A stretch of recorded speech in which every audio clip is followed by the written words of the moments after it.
Welcome to Perspectives El Paso. I'm Professor Leon Blevvins of El Paso Community College Television. This is April the 12th of 2018. Back on March the 24th of this year, a march was held at downtown El Paso, down by the plaza. At one point I was there with my walker, and this sign I'd put together says, "America should be a sports gun paradise, not a military gun killing field. Ban military assault weapons for civilians." And I'd put together a cap that says, "Ban assault weapons."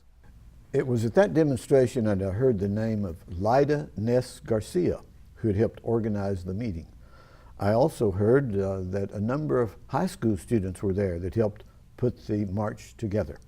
So Lyda, that's the reason that you're here today, isn't it? And you helped organize that march here on March the 24th. Absolutely. We were privileged enough to have some of the students from El Dorado and other high schools reach out to ask for our support in organizing this march. Okay, and then what did you have to do to do all of that? We've had the experience of having organized the Women's March of El Paso, and so we use that experience in order to help them figure out the basics, the administrative stuff like permits. How do you get the security that you need? Making sure the police force was behind us in case there were anti-protests. All of those kind of nitty-gritty details. Okay. Now you've been in other protests before in your life, right? I have, not quite as long as you, but going back to college as well. And what's your profession? I'm an attorney. All right. Do you specialize in what? I actually specialize in child welfare law and family law. So I represent parents and children who are in the CPS system. Okay. Well, tell me your impression about some of these people from Florida. I recently sent a check to David Hogg, who's been on the news a lot. Yes. And some of the people that oppose these young people being involved, they're saying they shouldn't be involved in this. Over and over we've been told it's too soon to be talking about this. In my opinion, it's never too soon to be talking about murder when it involves people that you love, you know, and so. And these are lifelong wounds. Absolutely. I think that we realized every time we have a senseless mass killing, they keep telling us we need to wait, we need to not politicize it somehow, when I can't think of anything else more politic than protecting our children and our teachers. I think these youth, these young adults today are showing us that they have the voice and they have the voting power coming up soon to be able to make the difference that unfortunately the rest of us have kind of been falling on futile ears for the last couple of years. There were times I'd be going to class dressed as Doc Blevvins. Over the years I did up to 100 different costume characters in my teaching in classrooms and community programs. And someone asked me, "What are you, Doc Blevvins today? What are you going to talk about?" And I said, "Well, I'm going to talk about sex, safe sex. I'm going to talk about vaccinations. I'm going to talk about drunk driving. I'm going to talk about guns." And they'd say, "Guns?" I'd say, "Yes, that's a health issue. That's a health issue." And by the way, there was a law that was passed saying that the CDC in Atlanta, Georgia could not research guns as a health issue. Right. And that got changed into law because some of these Parkland students lobbied the Congress to put it in the new budget bill. How'd you feel about that? I'm extraordinarily proud. You know, millennials, and they're the upcoming millennials, are probably the largest potential voting bloc out there. And I think they've realized the power that they have and the ability they have to make some really big substantive changes. The fact that they're being attacked so vehemently and really quite ugly in the media by, I guess, gun proponents is indicative to me that they're scared. The NRA is scared, the gun lobbyists, the gun manufacturers are scared, and they realize the potential that's out there.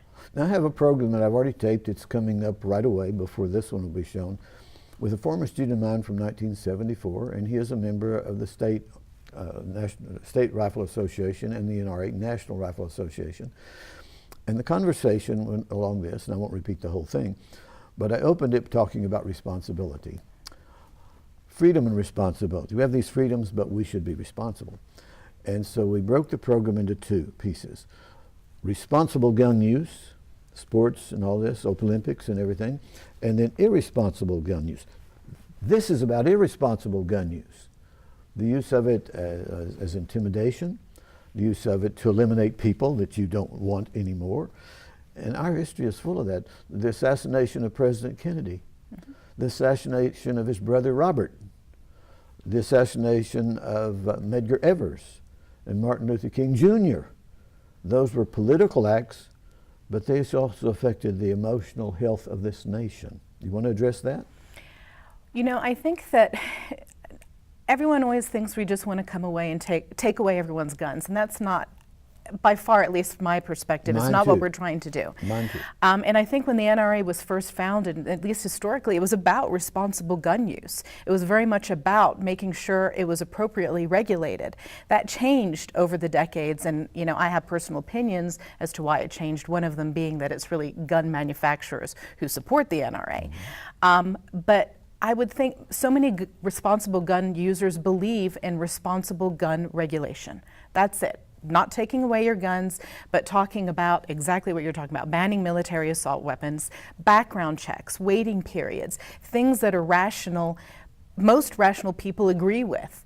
And so I think that that's the direction it's going to go, and I think there's enough politicians who are embarrassed by these students out there that there will be some changes. Well, now Emma Gonzalez and David Hogg and many of those, I can't name all of them, that they were able to get the Florida legislature to raise the age limit for being able to purchase a gun. And that's, the NRA fought that for years and years and years. And they won't, and that's the impasse I think we end up at. They're not willing to give an inch with the idea that somehow, I guess, we're going to take a mile, even though some of these things are so rational. And I guess I think many of us have become somewhat, we think that this is the way it's going to be. There's nothing else that can happen. I mean, we had Sandy Hook, we had Everytown, we've had so many movements, and then nothing changes.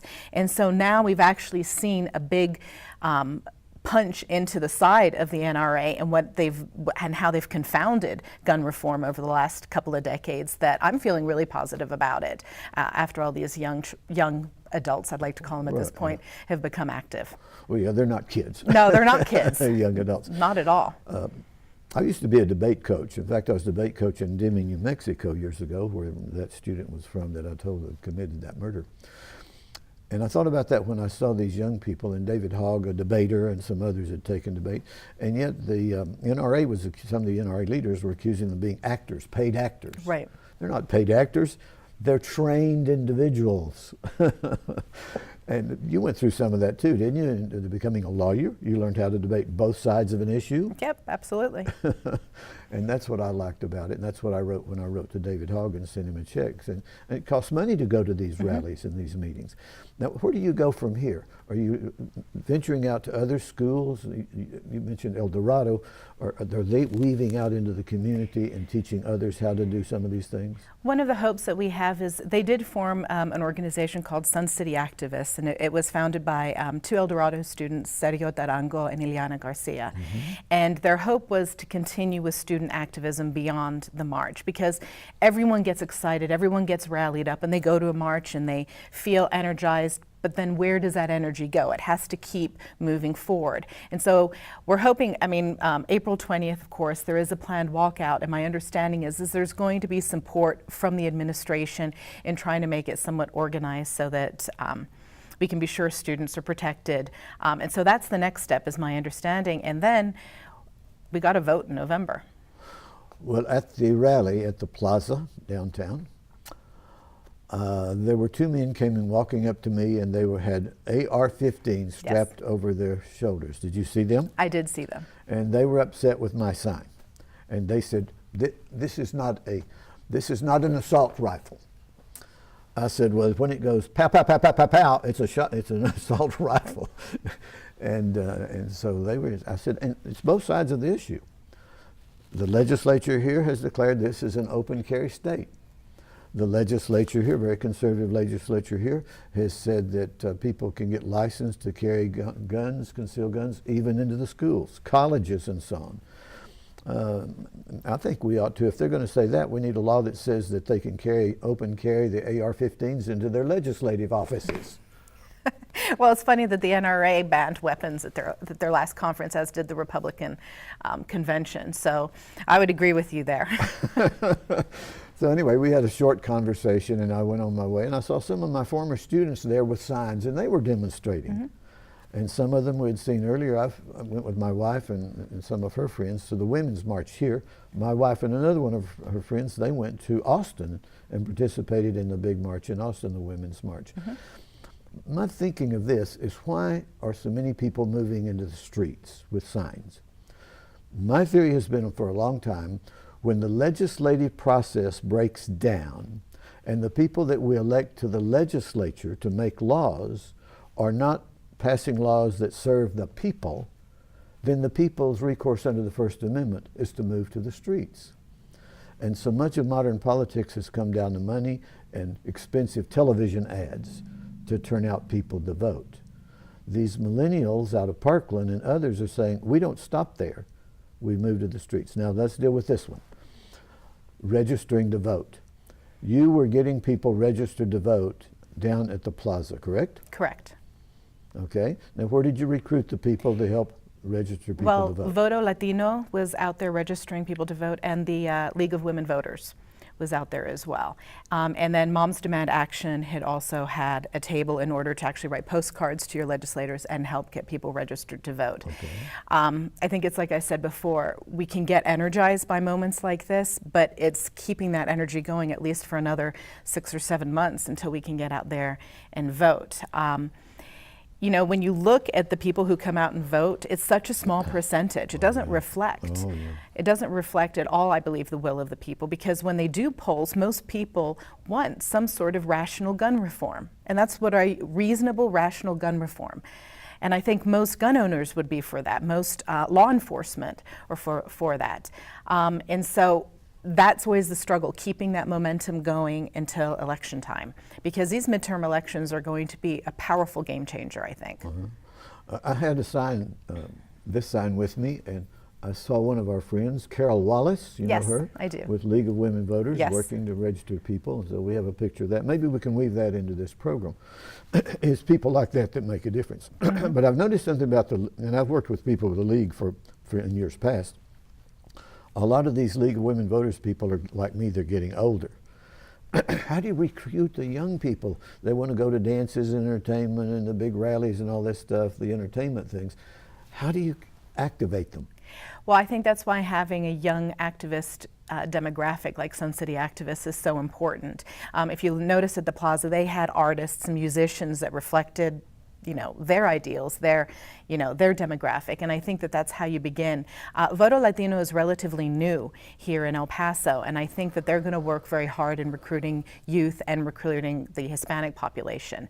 But I'm with you. You know, I mean, passing the torch for me is one of my most, I guess, the crucial elements of why I still do this. All of my activism is really inspired by my children. My identity is a mom. And so as I see this torch passed to the younger generations, I think that we need to get them more incorporated. We have Battleground, that's a pretty young demographic. We need to get young children in as precinct chairs, incorporated into the fabric of the actual democratic process here in El Paso, for example. I think there's little ways that we get them activated. I think some of them just don't know. And that's why many of them had reached out to the Women's March, just to help with those kind of logistic things. And having activism, grassroots type classes, things like Annie List, I think are really important for young people to know how to become grassroots activists and maintain that momentum. Well, I had some people at the rally downtown that were critical that it seemed like it was a Democratic Party meeting. My answer to that was, killing is not a party situation. Killing is irrespective of whether you're a Democrat or you're a Republican. What has happened, the NRA has given lots of money to the Republican Party. That's the reason the Republican Party is viewed as a party of guns. The Democratic Party sometimes portrayed as anti-gun. How do you deal with that argument? I think that's a real tough one, but when we went out to solicit donations, that's where our support came from. It came from registered Democrats and the Democratic Party. I would hope that this would be a nonpartisan issue. I mean, I think it's a nonpartisan issue, making sure our children can go to school and be safe. Right. To me, that's one of the largest nonpartisan issues we should be able to come across the table. But I think, going back to what you said, it's always about money. And it's about where the money from the NRA is going. Well, how do you sustain it financially? You're contributing some of your money for some of this too. How does that make you feel? You know, it makes us feel kind of powerful, though, that we can still have a voice, considering the amount of money that we put behind what we truly believe in is, you know, a drop in the bucket compared to what the NRA can donate. Oh, yeah. So I still feel hopeful. I don't, for the first time actually in a long time, I feel extremely hopeful. You know, it used to be that these shootings would happen, and I have a 14-year-old daughter, and we listen to NPR every morning on our way in to drop her off at school. And this last shooting at Parkland, she says, turn off the radio. She says, I just don't want to hear it anymore. And I remember thinking, like, we do this every time. We do this, oh, it's Vegas. Oh, it's, you know, it's Newtown. It's another one. It's another one. And we throw up our hands. I think for the first time, I feel really hopeful that there is going to be substantive changes. Just little things like you're pointing out with the legislature in Florida. Just the fact that these young adults aren't going to be deterred by these bullies, and they are bullies, these people bullying them on large media networks. That makes me feel very hopeful. Well, good. We have relatives that are very strong for Donald Trump and very much supportive of open gun everything, any kind of gun anyone wants to own, Second Amendment rights, and that makes it difficult because sometimes we're in family gatherings on the issues of abortion and guns. We can't even have a conversation at Thanksgiving or Christmas. I understand that. Or even times that my wife is with her sister and they have different political viewpoints and party affiliations and things. It makes it tough. You run into that too, don't you? I do. My mother and I do not see eye to eye when it comes to politics. So we try to have a rule where there's just no gun conversations or any political conversations, but it's really tough, especially when I feel very passionate about my politics. And politics can be very stressful. It can be very stressful, and particularly these days. I'd have to say there's an anxiety I've never felt before, even with previous administrations over this last year. Yeah, well, I've had friends in politics going way back, and my parents having friends in politics, and a member of Congress, in fact, on the House Rules Committee. We used to visit him and his wife in Washington, D.C., and in their home district in California. And it was a time when Democrats and Republicans could work together and visit together, eat together, have parties together. And then something happened in the 80s especially, begin to divide on the issues of abortion and guns, and it's like you can't even get together because it's going to be a fight. And it's all about winning, not about the country. Doesn't that bother you a great deal? I think it's extremely sad that the wedge issues is really what became, I think, what split us apart. I know people who are good people who voted for Donald Trump because of the sole issue on abortion. Mm-hmm. And I know that they don't believe the hateful things that he spouts. But I think those wedge issues have become sort of delineating lines that people vote along now. And I don't know, I mean, I really don't know the solution to that anymore, other than I think that the media feeds into that with quote unquote real fake news versus real media. Nobody trusts anything that they see on the news anymore, even though there are legitimate news sources. And that cognitive dissonance continues to divide our country. And that's very dangerous. It is very dangerous because the anti-intellectual movement of what you know and what you feel just needs to be reaffirmed by what you watch on TV or what you read on your smartphone. I think that's a really scary prospect for us because I don't see how we're going to come closer together as long as that continues. A number of years ago, I read a book, not too many years back, entitled Amusing Ourselves to Death, written by a Columbia professor. And it was about television and the age of television, and we were spending so much time just being entertained. We weren't thinking seriously about some very, very substantive issues about our society and government. Mm-hmm. And another book came out that I read about that same time about how disconnected we are because of our electronics. The Big Disconnect is the name of the book, I believe. So I got into some discussions in class, sharing those books with them. The book about amusing ourselves to death now has been updated by the man's son. The man has now gone on, and his son has updated it to the digital age. Mm-hmm. And now we're hearing about Facebook being used politically, about our data being sold, about ads spreading more and more through all the social media. That bothers you too, doesn't it? It does. And, you know, I think the fall of print media is another indicator that people want quick responses that reaffirms that what they believe in is actually right. Mm-hmm. And so I don't know what the solution is. I do, I think it goes back a little bit to high school and middle school and education and even in college, which is people don't like to be, don't like to look at things that makes them question their own sense of self or their own sense of what they believe in. I think that's sort of a general psychological characteristic we all have. And so I think it's important to sort of develop that in a younger age, make you question those things you believe in, engage in that sort of debate. But now everything's, you can't read certain books because they may be not PC or inappropriate.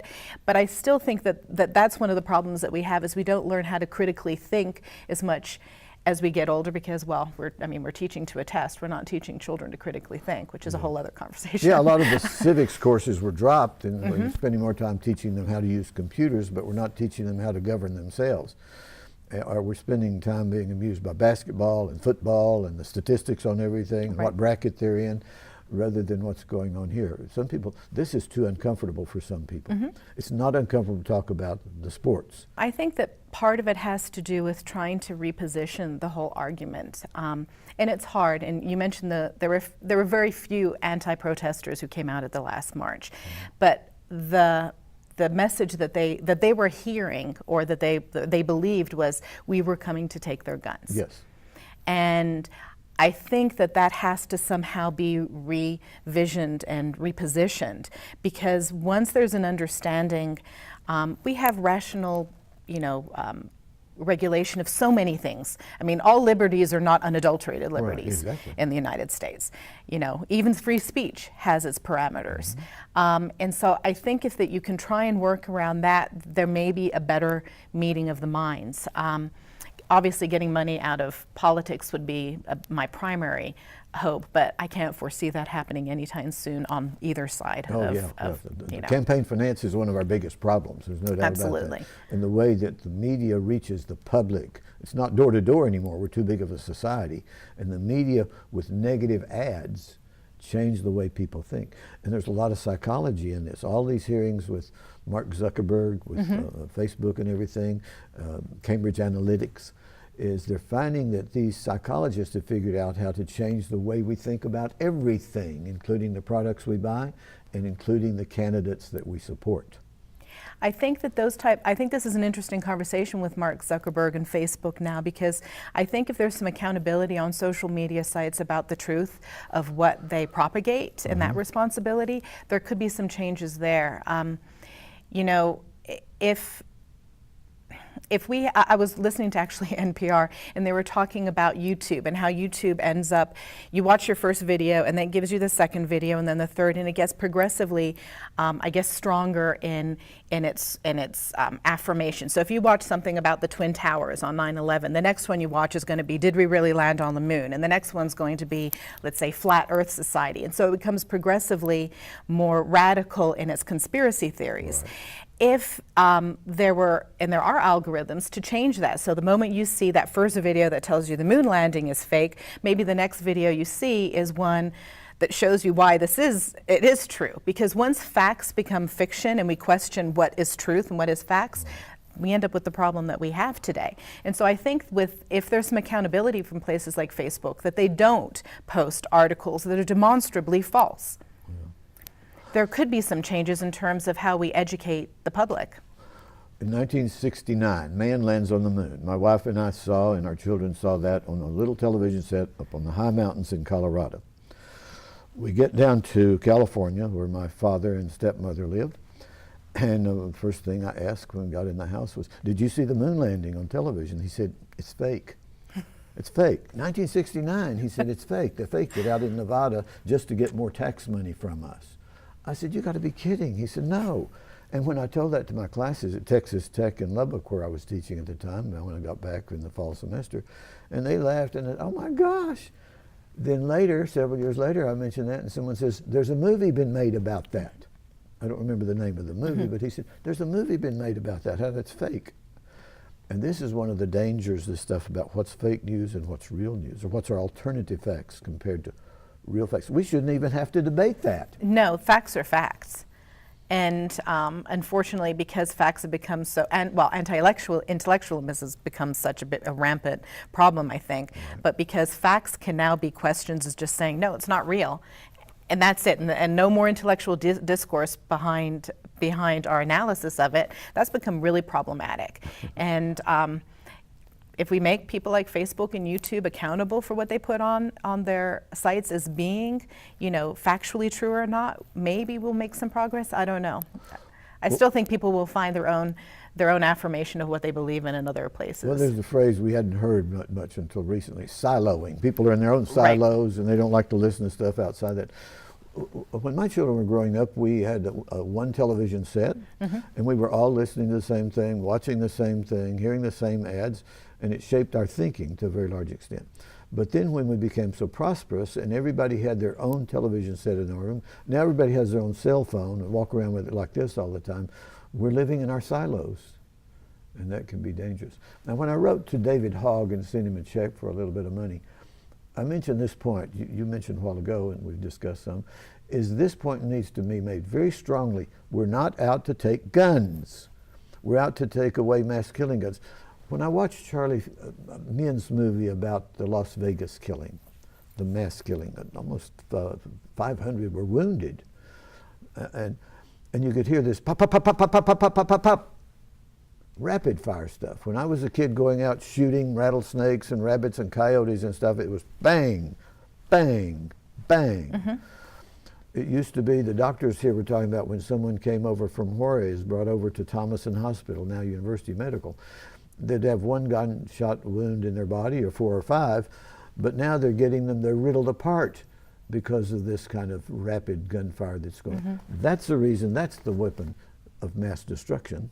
Absolutely. There is no legitimate reason to have an assault weapon. In the hands of civilians. In the hands of civilians. And the argument, if you take that away, we're going to take the rest of your guns away, really doesn't have any merit whatsoever. So that's kind of where we need to go from here, I guess, is... It's time to vote. I mean, I'm so proud of the next generation that's coming out there, and I think they're going to make the difference in this next election. So that's really the focus that we, at least with the Women's March or with the March for Our Lives, have been working on, is making sure people have a voice in that voting booth. Give us a number to put on the screen, contact number to you or to Carol Wallace or somebody else. If you want to contact and become involved with Women's March of El Paso, you can call us at 920-1849, and we will be happy to get you involved and incorporated in some of the outreach that we've been involved in. Especially, that's what we're preparing for this November. Wow. And for next year, because hopefully next year we won't need to march again, but the resistance continues. Thank you for being here. Thank you for having me. Delightful to have you on the show about a very serious and sad subject. And I'm Leon Blevvins of El Paso Community College Television, and we want you to become active, to participate in the civic life of our community and make us a better and safer place in which to live. Have a good day.